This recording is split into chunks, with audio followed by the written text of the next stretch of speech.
Okay, so on Thursday, late morning, Gary gives me a call and says, "Can you preach?" I'm like, "Yeah, sure, I've got nothing else to do."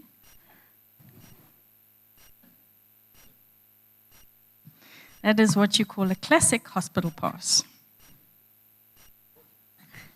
I think it caught me. And to be honest, there was a part of me, like originally, I was like, "Yeah, sure." And then yesterday because 2 days to do a preacher's cutting it fine, and we were socializing on Friday night. And I was like a little grumpy because my yes, there was a cost to my yes. And I was feeling it a lot yesterday. So sometimes our yeses are costly and we can be grumpy. God's okay with that. I don't know whether my children were okay with my grumpiness. But anyway, I'll send them to Jesus. All right, Google Drive. If you haven't signed up, take out your phones.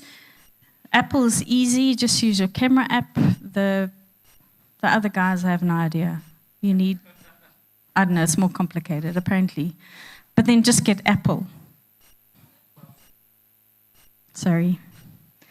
Okay, so is everyone there? All right. Our journey so far. So last week or the week before, Gary had asked me, can I do a timeline? Okay, so I felt a little overwhelmed and intimidated because our timeline for what does God want. So for the visitors, we're doing a series called What Does God Want? And it sounds pretty simple, right? What does God want? Who knows the answer? Not the guys who've been. Does even anybody know what does God want? He wants us. More specifically, He wants you. Cool. So that's the series. We're unpacking some stuff in the Bible that we kind of thought was tradition, and then we've discovered that actually that is not true. So we're trying to unpack kind of the culture of the Bible when it was written. So the Eden mandate, right? I'll get to the timeline now, guys. The Eden mandate, which is what God does want. I've got Gary's blow today. The Eden mandate, it says what God wants. God's human family as His images or His proxies or His representatives, and we are created to spread His goodness and His kingdom, to live the life that God has created and wants us to live, and to expand His order to the rest of the world. Now, the word order, I debated whether to expand Eden, I debated whether to expand the shalom, because shalom means wholeness. But it's all those kinds of things. And as we've looked at, instead of that, the Eden mandate, the world just became an epic mess. And we've looked at why and the reasons for the epic mess. So here's my timeline. Oi, yeah. It takes some getting used to. Pointy thing. You point, I talk.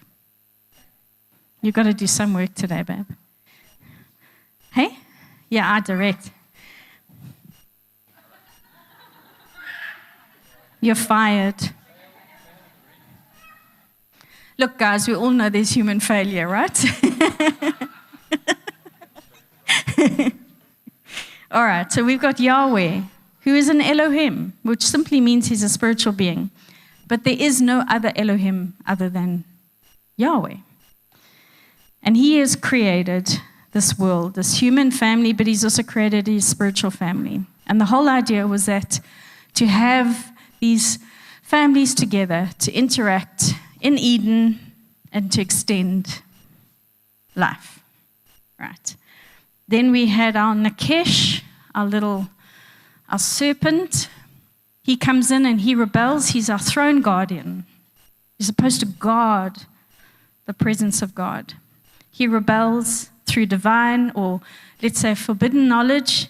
He, through his actions and our human interactions and our response, we get expelled from Eden, and he gets expelled, and he gets sent to the realm of the dead. He becomes the Lord of the dead. Therefore, we are now under his jurisdiction. All right. Then we have, so that's Genesis 3. Genesis 6, we have our watchers, our friendly guys. No, they're not friendly. They violate the boundary between the spiritual and the earthly.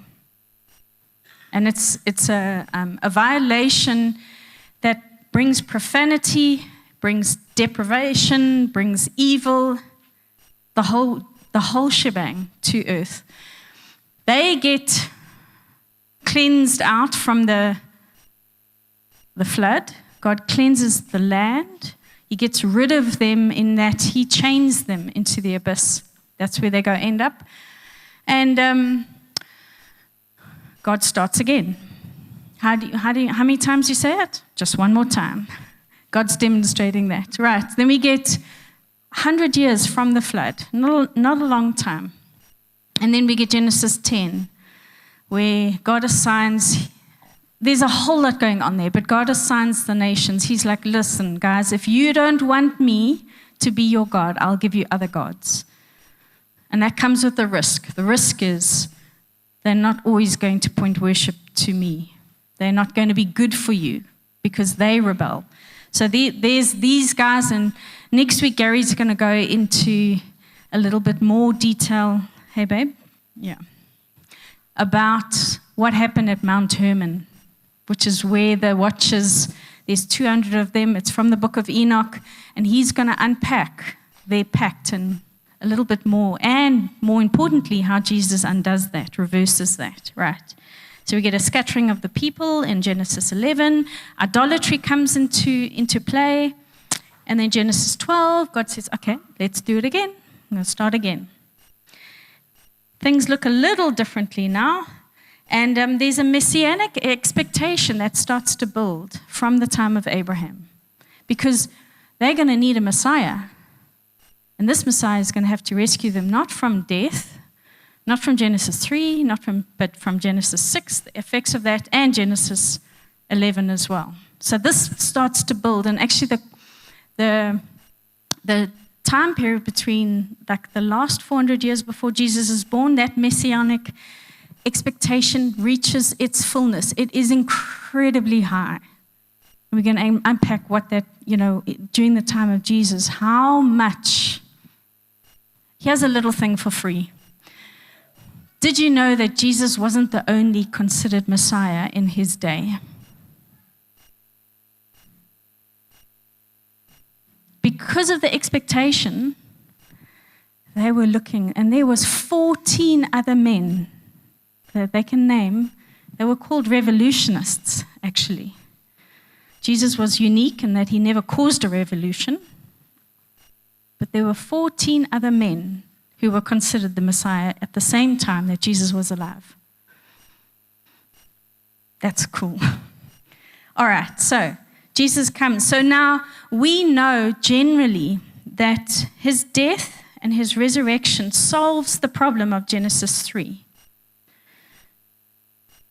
Because what it does is it brings us back into the family. Our knowledge of God is restored. And Gary unpacked last week the baptism, what baptism signifies, what it does. Well, it doesn't do anything, but it signifies so much. Okay, so that's kind of where we're at now. Gary's like, why didn't you put other stuff in? I'm like, but we haven't got there yet. And I'm running out of space. I'll have to do another page. All right, so that's kind of where we're sitting. So if you want this, we can send it to you via WhatsApp as well. All right, I'm taking back control.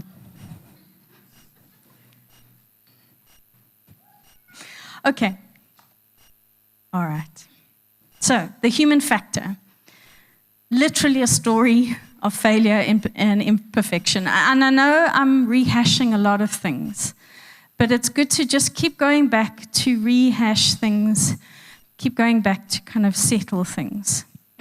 All right. So, we are strange as humanity is estranged from God and the knowledge of God.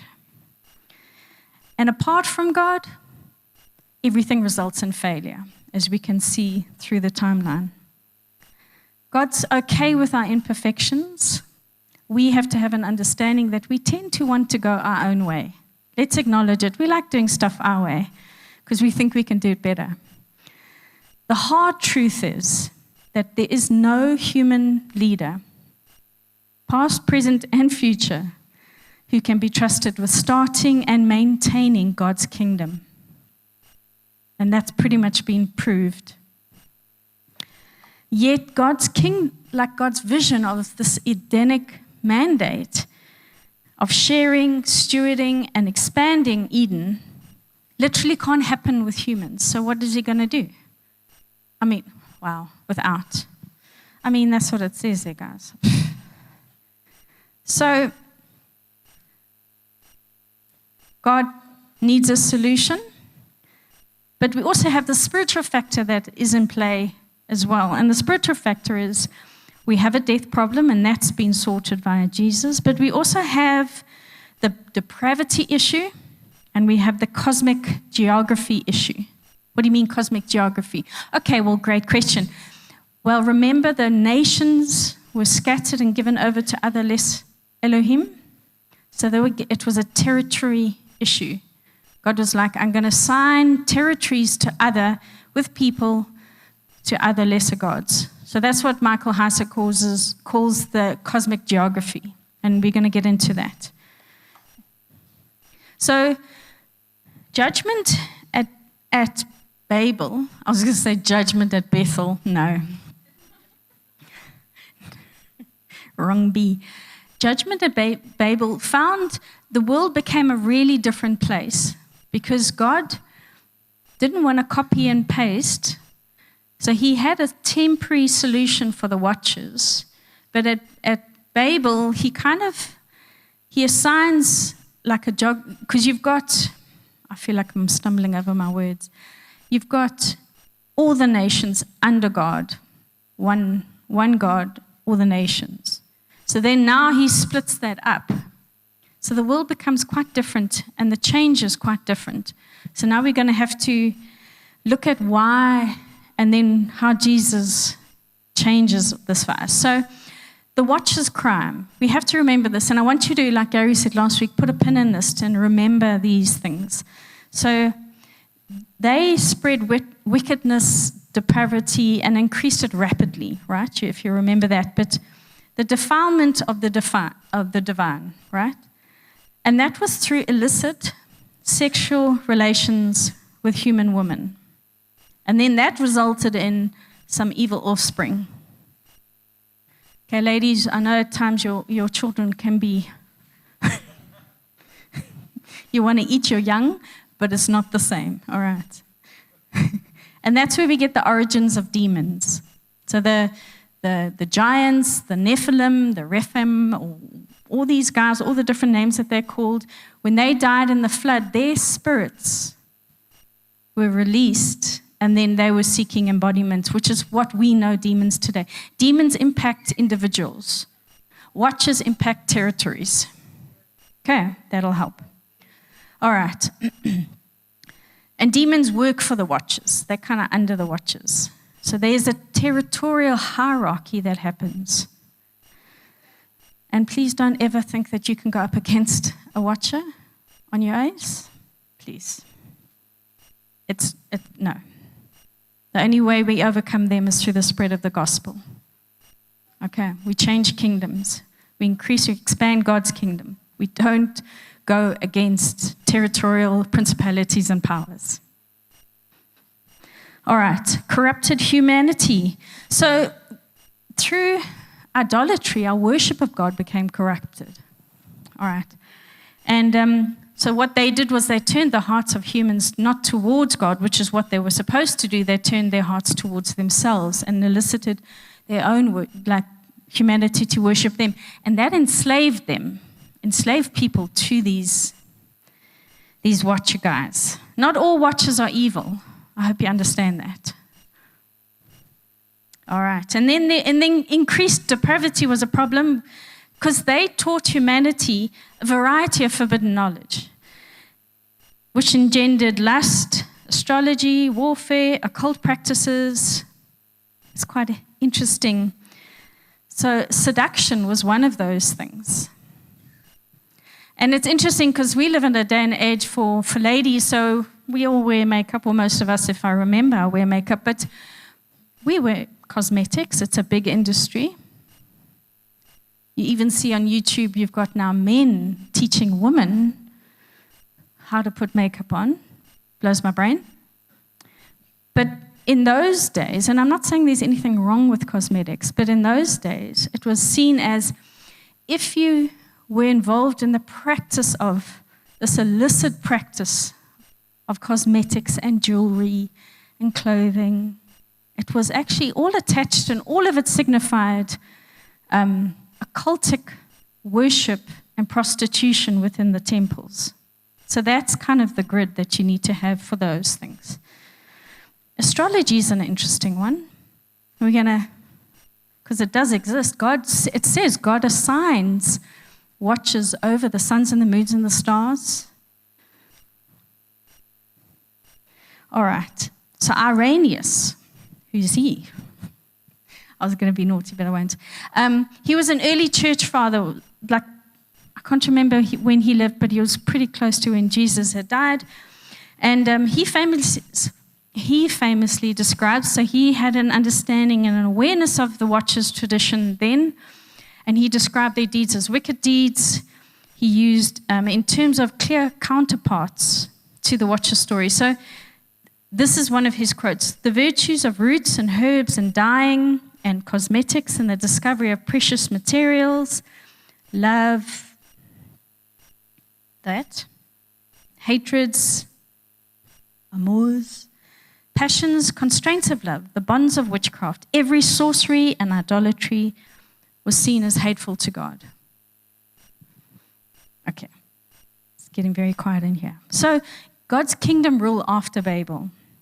So God now changes things slightly, remember. So he calls Abraham to represent him as, and he's going to say, you are going to produce a nation, and this nation is going to be built on covenant loyalty now. And this is where the change comes in.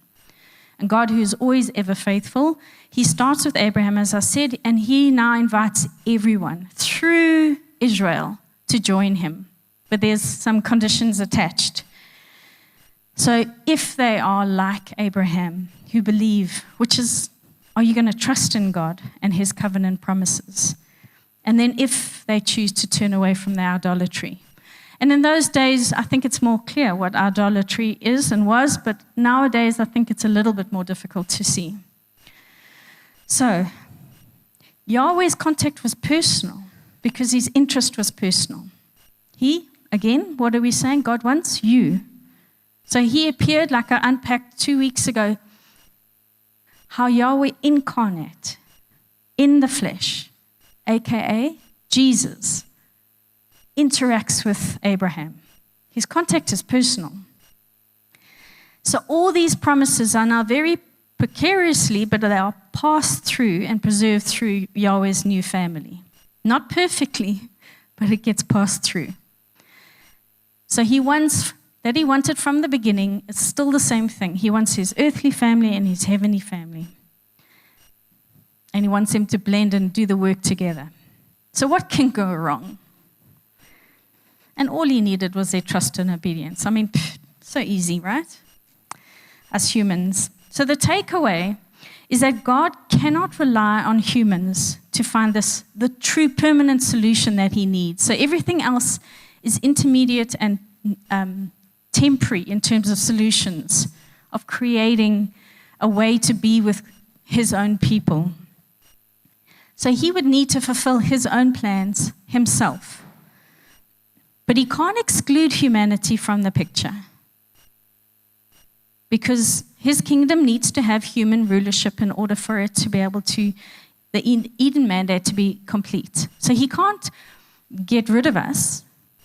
He doesn't want to get rid of us. He won't get rid of us. Michael Heiser says that humanity, could not be trusted with their freedom, but he would not eradicate it. Remember the free will? Nor would he leave them without enablement. So now he's talking about the enablement of how we fulfill the Eden mandate that God has given us. So the solution is, he needed to be the answer. because he's the only one he can trust. And I know some of you, like especially your ones in the room, and I'll do it my way. Hey, Ian? I do it better. I'm sorry, even you guys. And maybe threes in the Enneagram, you think you can. Nope. You see, residing in a temple like he did with the Israelites in that tabernacle and then in Solomon's temple was not enough. He had to indwell them, those who chose to follow him. That's part of the enabling that we need. And he would need to empower through his Spirit us. In our weaknesses, we need to be empowered. So he only literally had one solution. And God needed a human who was able to do the following. Somebody who could resist temptation. Anybody in the room? Somebody who would always obey. Okay, I think we should all leave right now. Somebody who is fit for kingship. And this is a sacred space comment. And then somebody who could reverse the curse of death by dying and then rising again by his own power. Okay, so who fits the bill here? Anybody? There is no human leader, like I said, past, present, or future. And we have to be careful in this day and age where we, especially in politics, that we don't place our hope in human governmental leaders to be the change that is needed for South Africa.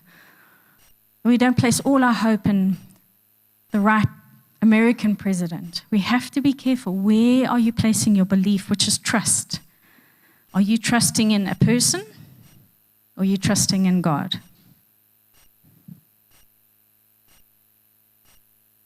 Michael Heiser says, claim has no claim. Can see how I read, right? Hell has no claim on those who align themselves with Jesus. Let me say that again. Hell, the realm of the dead, the Lord of the dead, has no claim on those who align themselves, their loyalty, with Jesus. Why? Because he reversed the curse, and his people, his nation, will arise on account of him.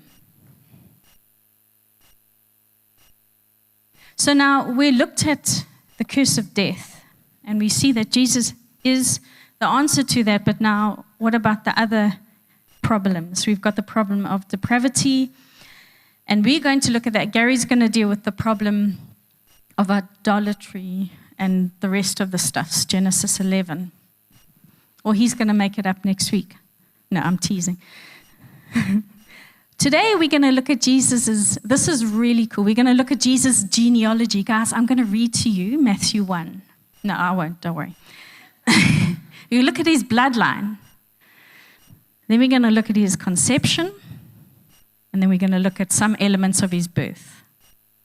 And you're like, yes, we're sliding in Christmas just before Easter. Right. So Jesus is our total solution.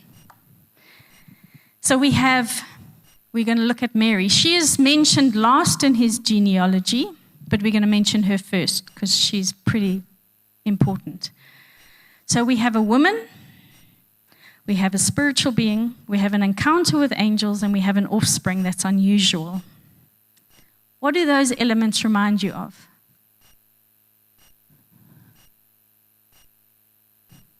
It speaks of Genesis 6. And this one lady, she's a New Testament scholar, and she says that there's called what she calls the Watcher's template. And the Watcher's template consists of these elements.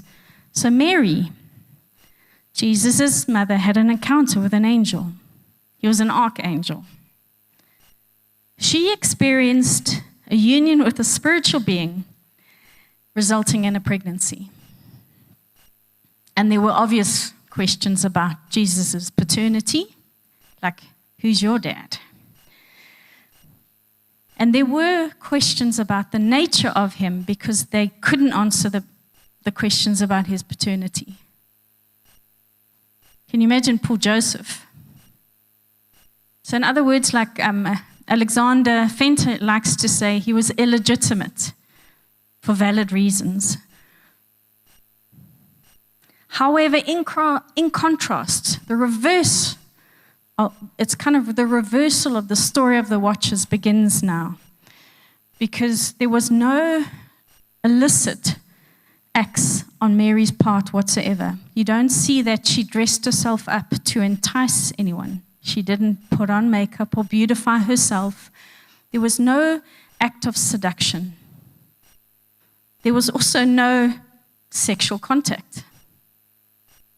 And yet it resulted in a pregnancy. So already, just that story alone just undoes and reverses the story of the watchers in an incredible way. So, I think we can settle that and I can go home. But wait, guys, this is like a very Mark ad, but so much more better. There's so much more. The timing of Jesus' birth. Okay, so there's some really clever people, and hint, it's not the 25th of December. And it's okay that it's not the 25th of December, and you can still celebrate Jesus' birthday on the 25th of December.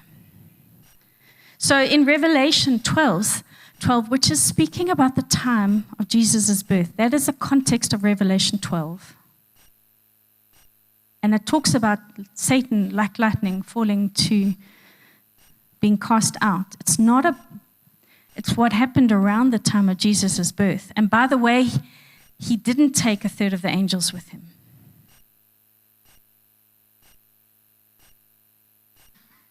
Okay, now that it's so much fun blowing up some.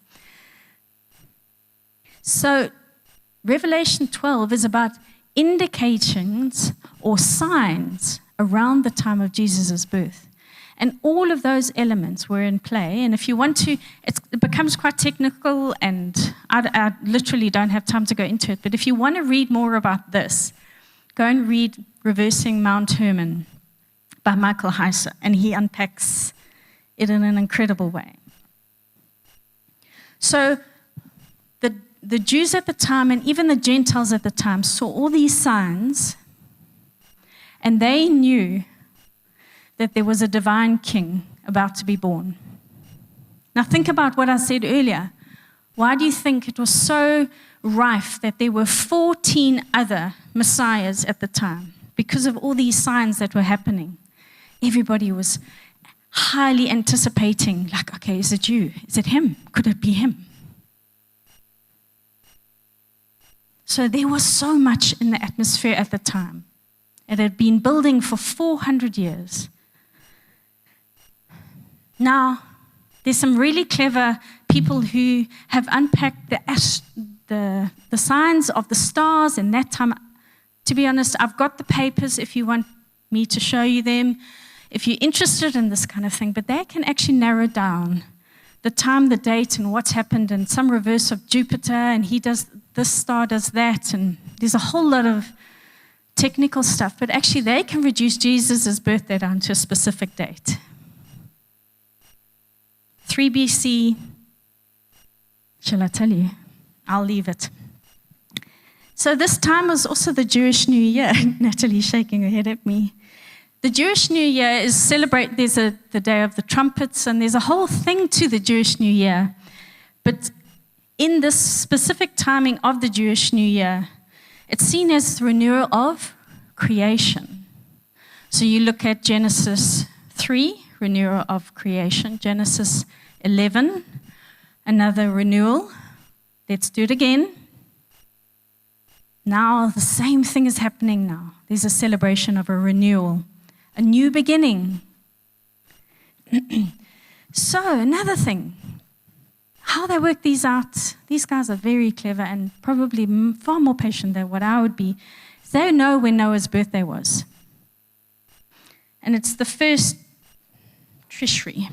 That's a month, a Jewish calendar. Now, they had different calendars like we have different calendars, and they worked out the agricultural calendar and the normal calendar and the what calendar, and then what the Bible says and how the timing of when the flood happened and how many days and blah, blah, blah. They worked out this is when Noah was born. Well, actually, he was born this side of the flood, so this is when he was born. Guess what?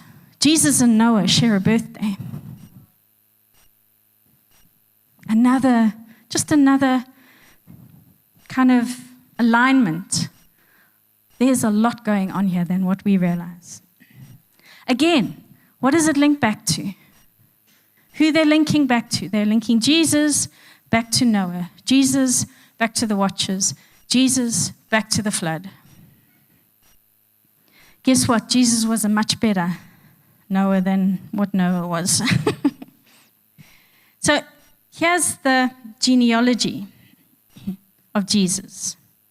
This is the record of the genealogies of Jesus Christ, the son of David, the son of Abraham. Don't worry, I'm not going to read all of it. So the things that I want to point out is there's 4 women. There's 5 women. Excluding Mary, there's 4 women. So we've dealt with Mary. She's at the bottom.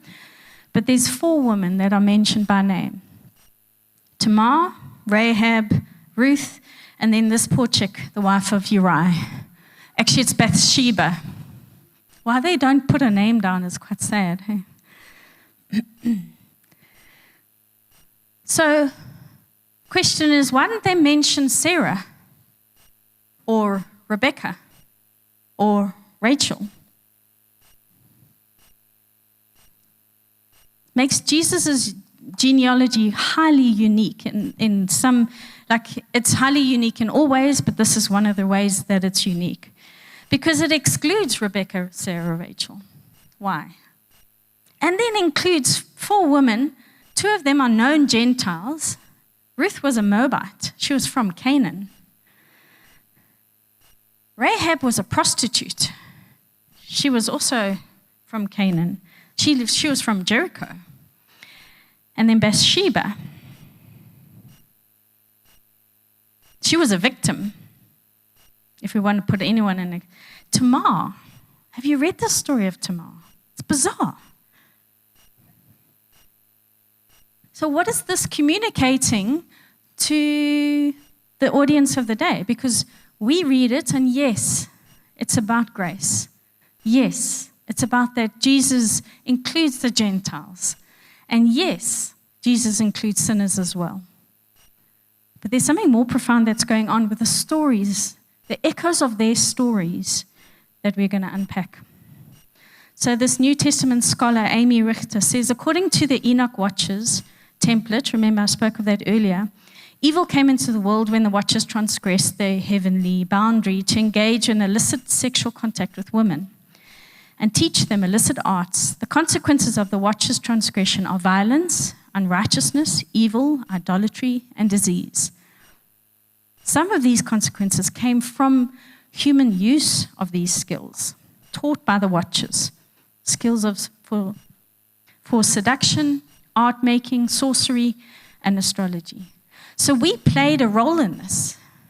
The Watchers came down, but we also used the stuff that they, a little bit like Eve and Adam, right? We played a role. We have to own our part in this as well. So Jesus' bloodline is very interesting. So the use of illicit arts, seduction, astrology, occultic things, there's echoes even of the art of warfare in these women's stories. So you got, I think it's Bathsheba and Rahab, that as a result of either their actions or the consequences of others around them in their story, war broke out. Some of it not negative.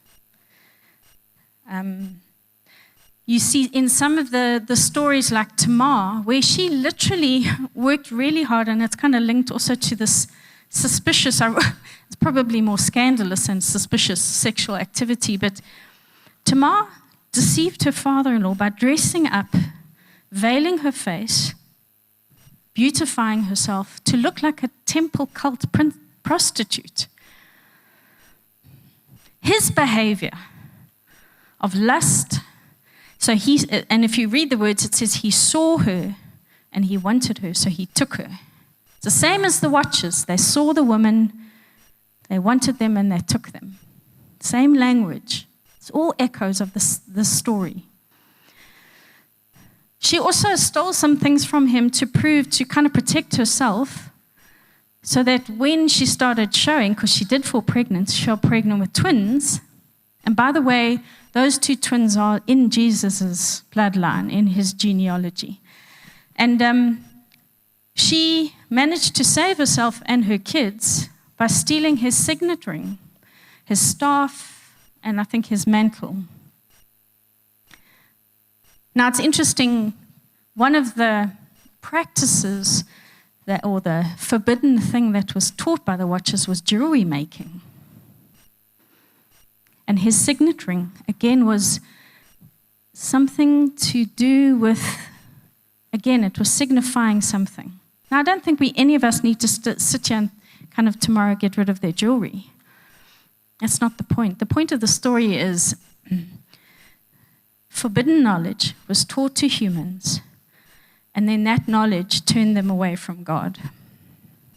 I actually think that God would have taught us the art of jewelry making, creativity, but when it's perverted, you remember that the enemy cannot pervert, cannot create anything. He can only pervert what God has created. So we mustn't fear even astrology. We mustn't fear wearing jewelry or wearing makeup or making yourself look beautiful for the ladies and some men. But it's actually, where's it pointing you to and who's it pointing you to? Is that becoming more than God to you? You look at some of the YouTube videos.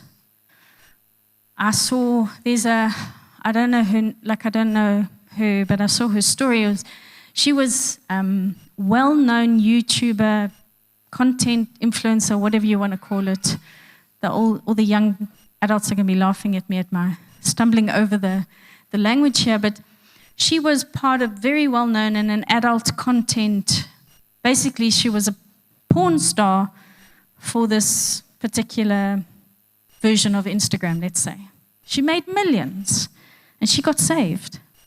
And the two things she did was, and publicly, she removed herself and stopped all that content. So the cost to it was her income.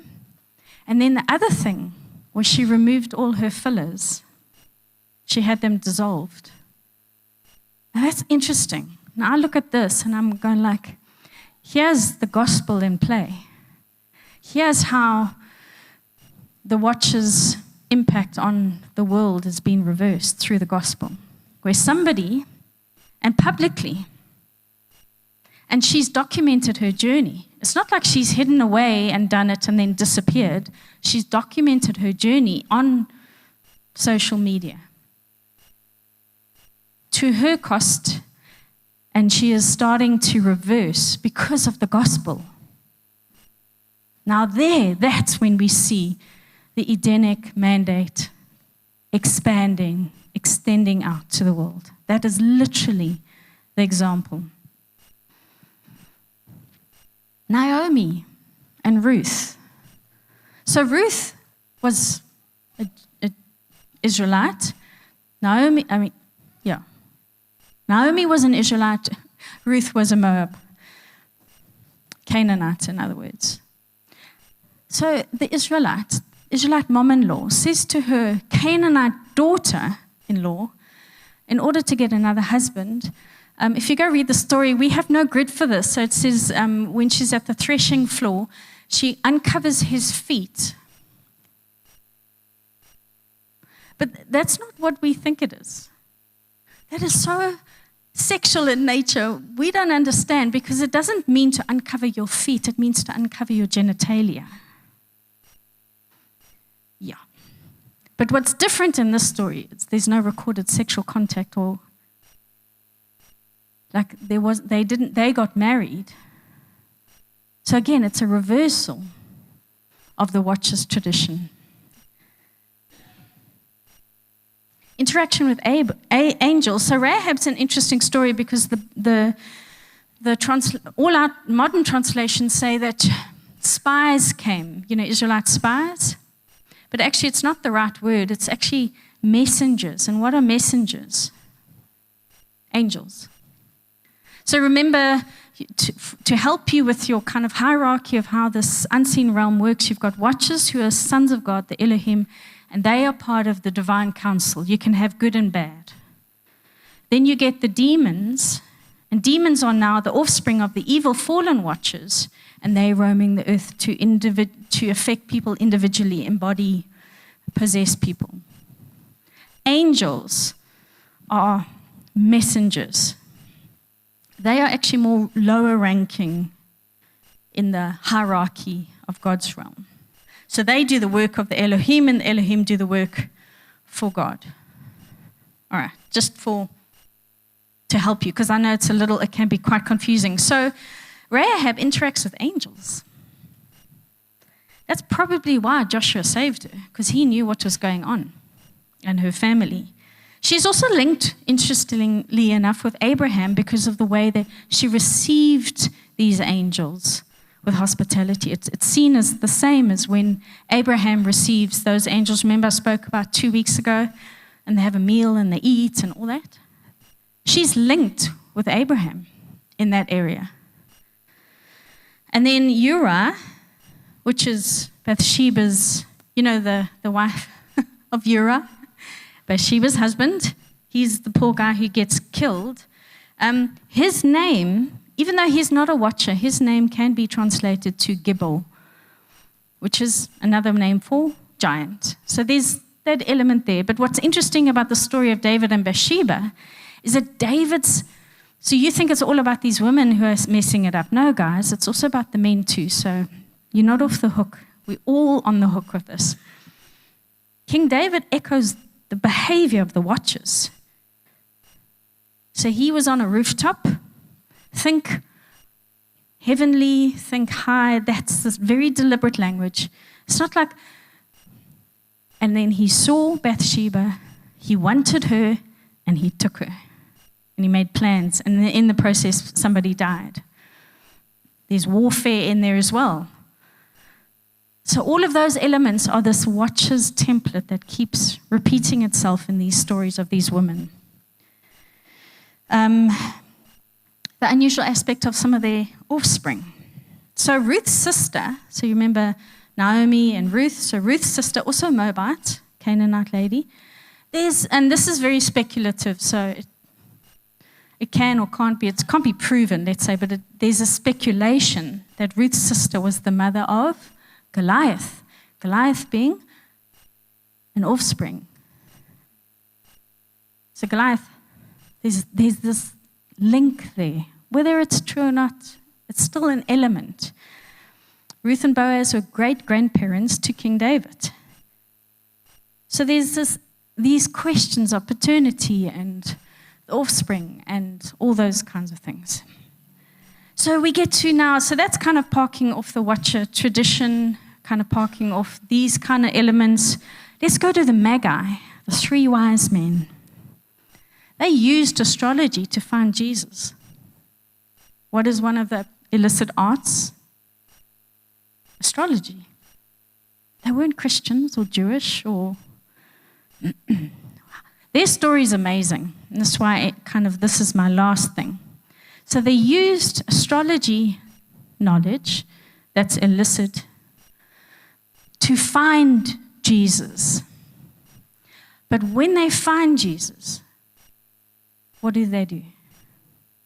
They worship him. Their object of worship changes from what they were doing and their other gods. And they turned, and it's a picture of repentance, and they face and they worship the true God. How incredible is that? That's the gospel in its walking out. So they, in their interaction with Jesus, when he was a baby, he didn't do anything. Through their story echoes a reversal to the proper order of worship from what the watchers implemented, which was idolatry.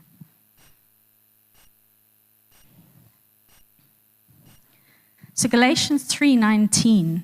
I didn't want to do all of it because I'm going from 3:19 all the way to Galatians 4:5 5 and 6 around there, but 3:19 says, why then was the law given?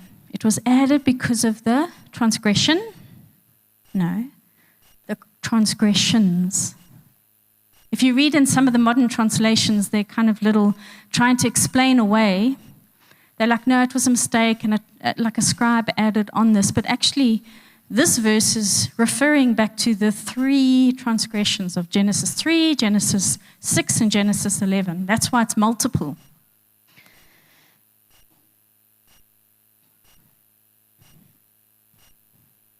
For in Jesus, so remember, we have the law to help us because of the transgressions. We needed help, temporary solution. But now Jesus changes everything. And it says, for in Jesus Christ, you are all sons of God through faith. Sons of God, children of God, sons and daughters.